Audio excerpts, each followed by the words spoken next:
ഈ കപ്പലിനകത്തുള്ളത് മുഴുവനും യാത്രക്കാരും പിന്നെ ആന്ത്രോത്തിലേക്കുള്ള കുറച്ച് കാർഗോയുമാണ്. യാത്രക്കാരിൽ 80% പേരും ചികിത്സ കഴിഞ്ഞ് നാട്ടിലേക്ക് മടങ്ങുന്നവരും. MV കോറൽ കപ്പലും അതേപോലെ തന്നെ MV ലഗൂൺ കപ്പലുമൊക്കെ ആന്ത്രോത്ത് ദ്വീപിലെ വാർഫിലേക്ക് അടുക്കുന്ന കപ്പലുകളാണ്.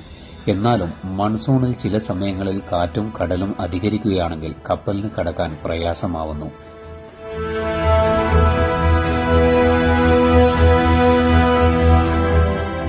കപ്പൽ വാർഫിലേക്ക് ബർത്ത് ചെയ്യാൻ പറ്റുകയാണെങ്കിൽ ലക്ഷദ്വീപിലെ ഏറ്റവും സുരക്ഷിതമായി യാത്രക്കാർക്ക് ഇറങ്ങാൻ കഴിയുന്ന ഒരു നാടാണ് ആന്ത്രോത്ത്.